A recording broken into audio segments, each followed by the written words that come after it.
Okay, let me tell you this. When Jesus comes back, Yes. Why is he You coming know back and not your Muhammad? because Allah appointed him to be the Messiah. Okay, so what does it mean for him to be the Messiah? That means he is the true Christ. He will wipe What does it away mean, the true Christ?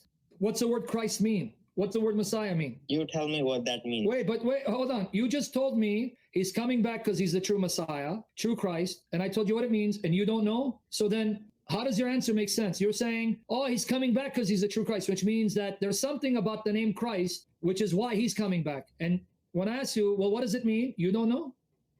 So let me ask you again, why is Jesus coming back, not your prophet? Because Allah chose Jesus. And yet he chose Jesus to do things that he didn't choose for any other prophet, not even your own prophet. For example, let's talk about choosing. The Quran mentions Jesus' mother Mary by name, right? Yes. Does he mention Muhammad's mother? No. Does he mention Muhammad's father? No. According to the Quran, chapter 3, verse 42, who's the greatest woman Allah created? Mary. Okay, so Jesus' mother is mentioned by name. She's the greatest woman. But according to Sahih Muslim, Muhammad's mother Amina is in hell, and his father is in hell. But don't you know, my Prophet ﷺ said, from the previous nations, Maryam was the greatest. No, he didn't say only the previous. The Quran says Allah chose Mary above all women, period. He didn't say only her generation. And even in those hadiths, she's still the greatest. Don't quote the hadiths you like, but you changed the subject. Your mother, Muhammad's mother is in hell. You want me to read Qurtubi? I got Qurtubi right here who says, Mary is the greatest woman in heaven, greater than everyone, even over Fatima and Khadija and Aisha. Don't play that game with me, man. I have it right here. So I'm asking you the question though. Muhammad's mother, don't change the subject. Muhammad's mother, she's in hell. Yes or no? So you change the subject. Is Muhammad's mother in hell? I mean, from that hadith, that's what I understand. So why did Jesus' mother get honored and Muhammad's mother dishonored? Why is Muhammad's mother in hell?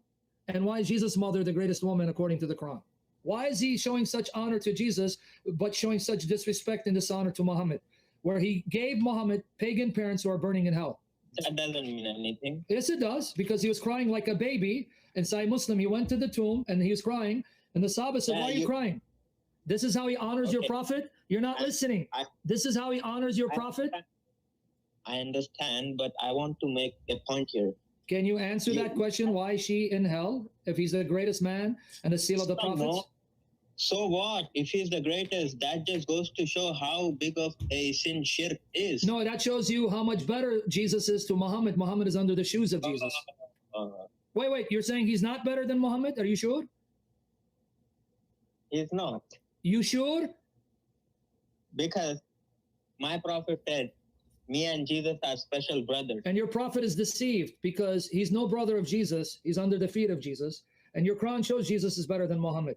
Did your God Allah rebuke Muhammad for sin in the Quran?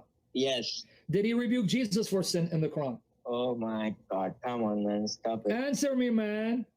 Did Allah rebuke Jesus for any sin in the Quran? This Quran, it was not all about Jesus, okay? I didn't say it is, but it says enough about Jesus to show he's better than Muhammad. Did the Quran rebuke Jesus for sin? Because in the Quran, you have Moses sin, Abraham sin, Noah sin, Adam sin, Muhammad sin. But for some reason, the Quran doesn't say Jesus sin. And Allah didn't rebuke him. But it mentions Moses. It mentions Abraham. It mentions Noah. It mentions Adam and Muhammad. They're all sinners, but Jesus, no. Even John the Baptist, Yahya, you don't find anything in the Quran that says John the Baptist sin either. I will agree that his sin is not mentioned, but Allah did say in the Quran, if I were to catch everybody for their sin, don't quote that, that's going to bury you, because in 1661 proves that Mary and Jesus are God, they're ilah with Allah, because that verse you're quoting, I use it to show you why the Quran makes no sense. Because in chapter 3, verse 42 of your Quran, chapter 5, verse 75 of your Quran, and chapter 19:19 says that Mary and Jesus are pure. She was purified from conception. She is righteous, and Jesus is a pure son, which means that 1661 either is a lie or Jesus and Mary are God, because 1661 says if Allah were to hold any man on earth accountable for wrongdoing, he would not leave a single creature on it, which means that everyone's evil. But hold on, the Quran says Jesus and Mary are sinless. That means they're not creatures. That means they are God with Allah. You just buried yourself. That's what you can believe.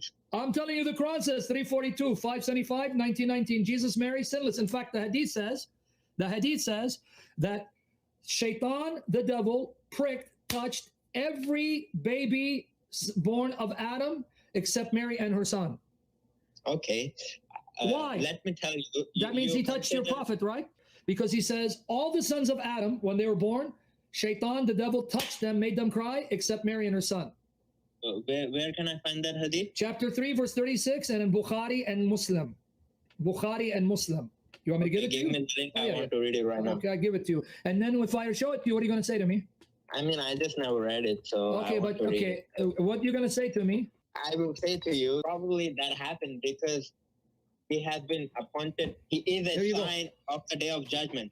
What day of judgment? Everyone is touched, including your prophet. Here it is. Let me get you the hadith. Here, you're going to read it for me. Abu Huraira reported Sallallahu Alaihi Wasallam saying that Satan touches every son of Adam on the day when his mother gives birth to him, with the exception of Mary and her son. Okay, why? Why Mary and her son? Satan could not touch them, but he touched your prophet. Okay, I have an answer for this. I'm sure you will, because whatever answer you give me, See, you still are left with how Muhammad great- being touched by Satan. How great of an answer I have Super. is because Super, man. Jesus, that peace be upon him, is a sign of day of judgment. But isn't your prophet supposed to be a sign too? And why did Yes, Allah he- make Jesus a sign?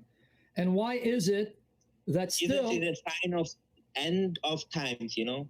Okay, but what does end time got to do with Jesus and Mary? Because Mary's not a sign of the day of judgment. Is she coming back too? No. So why she's did great Allah because of protect Jesus. Mary? Why did Allah protect Mary from being touched by Shaitan? She's not coming back. She's not a sign of the judgment. Allah protected her because of Jesus. Okay, so then why didn't he protect Mary's mother?